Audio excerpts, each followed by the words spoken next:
malaikat Israfil ketika mengetahui bahwa Nabi Muhammad sudah diutus, pangkal terompet itu sudah dimasukkan ke dalam mulutnya.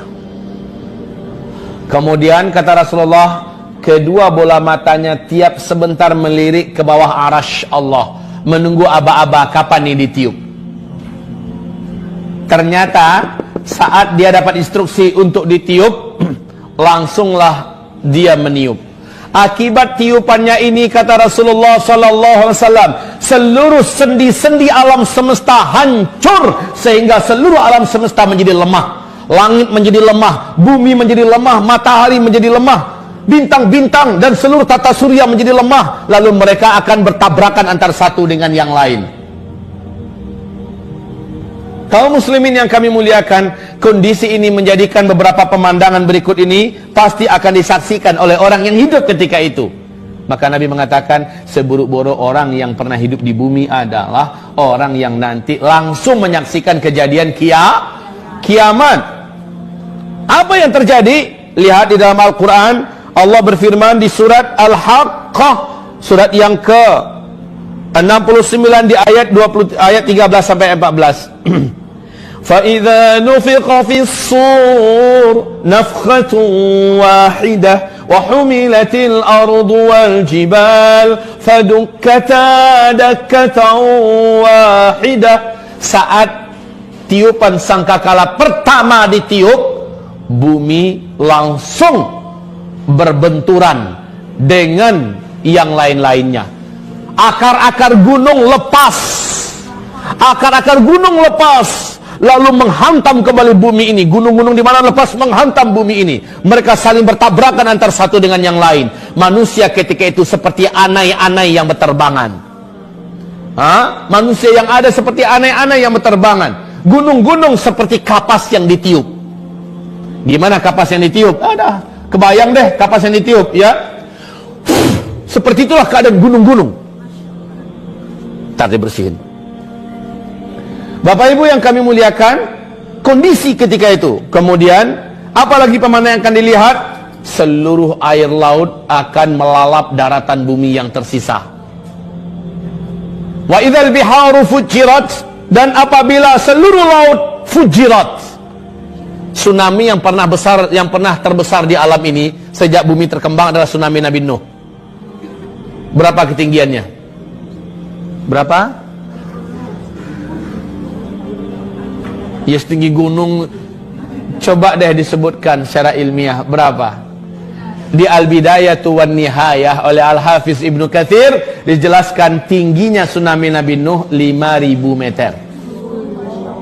Ya, pertanyaannya dari mana sih munculnya tuh air laut? Jawabannya adalah entah. Kita nggak tahu dari mana tuh munculnya air. Kok bisa setinggi itu? Lalu disembunyikan kemana? Nggak usah dibahas deh, pokoknya imani saja itu sudah Allah lakukan. Sebagaimana Allah menjelang munculnya Dajjal sanggup menyembunyikan air, entah kemana hilangnya itu air. Betul tidak? Sampai-sampai air tidak ada yang turun dari langit, air yang ada di daratan bumi mengering di mana-mana, dan sekarang sudah mulai menunjukkan ada indikasi ke arah itu. Nah Bapak Ibu, Allah Maha Kuasa. Baik, air laut saat itu tumpah, mau lari kemana? Mau lari kemana? Pemandangan berikutnya, ini ketika bunyi trompet itu ya, ditiupkan. Ketika bunyi trompet itu ditiupkan, seluruh wanita yang sedang menyusui saking faza'nya. Faza' itu tahu? Faza' kayak burung nih, burung merpati lagi makan-makan rame-rame dengan kawan-kawannya, makan biji-bijian yang kita serakkan. Tiba-tiba kita lemparkan mercon yang meledak. Mercon itu bunyinya membuat mereka serabutan, gak karu-karuan kemana-mana. Betul tidak? Maka wanita yang sedang menyusui pun akan langsung mencampakkan bayinya dan pontang-panting tak kemana lari. Ada nabrak pohon, ada nabrak dinding, pokoknya lari tak kemana. Dia nggak sadar kalau dia tadi itu sedang menyusui. Subhanallah pemandangan ketika itu. Kemudian langit terbelah. وَانشَقَّتِ السَّمَاءُ فَهِيَ يَوْمَئِذٍ وَاهِيَةٌ.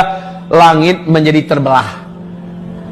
Ketika itu langit sangatlah rapuh dan lemah. Kalau sekarang langit kokoh Bapak, ya, nanti langit menjadi rapuh dan lemah. Was-samawatu matwiyatun biyaminih, seluruh lapisan langit yang 7 digulung oleh Allah, digulung oleh Allah dengan tangannya, digulung oleh Allah dengan tangannya. Sementara bumi Allah genggam dengan tangan yang lain. Lalu Allah berfirman ketika itu, Ainal jabbarun, ainal mutakabbirun, anal malik. Mana dulu para penjahat-penjahat yang sombong dengan kekuasaannya, yang sok dengan pangkatnya, yang merasa kaya? Mana yang sombong-sombong? Ainal mutakabbirun, anal malik. Sayalah raja di raja. Ketika seluruhnya telah dibinasakan, ketika itu Bapak Ibu, tidak ada satu pun yang tersisa. Kullu man 'alaiha fan. Seluruh yang ada di alam semesta ini Allah jadikan fana. Wa yabqa wajhu rabbika dzul jalal wal ikram. Yang abadi hanya satu saja, Allah Azza wa Jalla. Ada makhluk yang masih hidup ketika itu? Ada. Siapa makhluk yang masih hidup? 1, malaikat maut, ini masih hidup. 2, iblis masih hidup. 3, malaikat Israfil masih hidup. Hai malaikat maut, matiin tuh Israfil. Israfil dimatikan.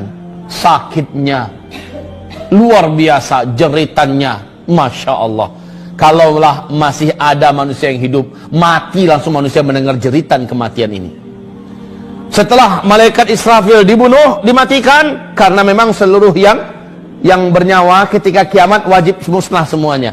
Lalu iblis, Allah Subhanahu wa taala berfirman, Iblis, janjiku kepadamu telah aku tepati. Seluruh makhluk yang ada telah aku musnahkan. Sekarang yang tersisa engkau. Hai malaikat maut, cabut nyawanya. Iblis masih berusaha melarikan diri.